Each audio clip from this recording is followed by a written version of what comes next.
साथियों, एक विश्वसनीय समाचार पत्र के माध्यम से खबर आ रही है कि एनपीएस में कुछ बदलाव हो सकते हैं। वह बदलाव क्या हो सकते हैं हम देख लेते हैं। National pension scheme. लगातार सरकारी कर्मचारी पुरानी पेंशन योजना लागू करने की मांग कर रहे हैं। इसको लेकर धरने प्रदर्शन भी चल रहे हैं। अभी तक 5 राज्यों में सरकारी कर्मचारियों को पुरानी पेंशन योजना मिल रही है। पिछले दिनों ही केंद्र सरकार की ओर से संसद में साफ कर दिया गया था कि पुरानी पेंशन योजना या ओपीएस लागू करने को लेकर कोई विचार नहीं है। एक शीर्ष सरकारी अधिकारी ने बताया है कि केंद्र सरकार आंध्र प्रदेश मॉडल को अपनाने पर विचार कर रही है। आंध्र मॉडल कर्मचारी के अंतिम मूल वेतन के 40 से 50% के आधार पर पेंशन की गारंटी देता है। प्रस्तावित योजना बाजार से जुड़ी होगी, जिसमें सरकार पेंशन कोष में किसी भी कमी को पूरा करेगी। कर्मचारी पहले की तरह योगदान देते रहेंगे, जबकि सरकार का योगदान बढ़ेगा। एचआर ब्रेकिंग न्यूज ब्यूरो के माध्यम से केंद्र सरकार नेशनल पेंशन सिस्टम एनपीएस में अहम बदलाव करने जा रही है। वित्त मंत्रालय साल के अंत तक सरकारी कर्मचारियों के लिए राष्ट्रीय पेंशन योजना एनपीएस में बदलाव की घोषणा करने की योजना बना रहा है। इस समाचार के अनुसार एनपीएस में कुछ बड़े बदलाव हो सकते हैं।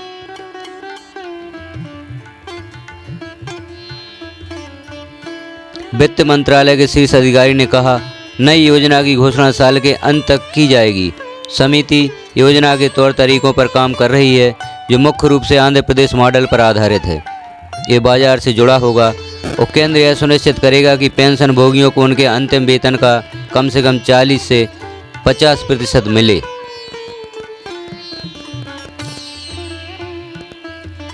यदि यह योजना लागू होती है तो कर्मचारियों को लाभ मिल सकता है। वर्तमान में कर्मचारी अपने मूल वेतन का 10% नेशनल पेंशन सिस्टम में योगदान करते हैं, जबकि सरकार कर्मचारियों के एनपीएस खाते में 14% डालती है। हालांकि ये स्पष्ट नहीं है कि नई योजना आंध्र योजना की तरह महंगाई से जुड़ी होगी या फिर नहीं।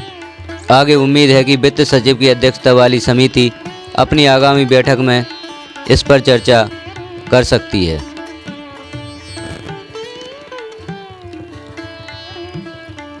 सूत्रों के मुताबिक चुनाव से पहले मतदाताओं को आकर्षित करने के लिए राष्ट्रीय पेंशन प्रणाली में संशोधन करने और पुरानी पेंशन प्रणाली के समान एक योजना शुरू करने के लिए भाजपा शासित राज्यों का दबाव है। 5 राज्यों में कर्मचारियों को पुरानी पेंशन प्रणाली का लाभ मिल रहा है।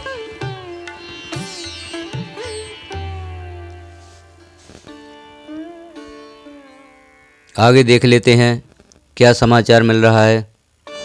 आंध्र की पेंशन योजना के तहत पेंशन भोगियों को महंगाई भत्ते डीए के साथ उनके अंतिम मूल वेतन का 50% मिलता है, जो महंगाई भत्ते से जुड़ा हुआ है।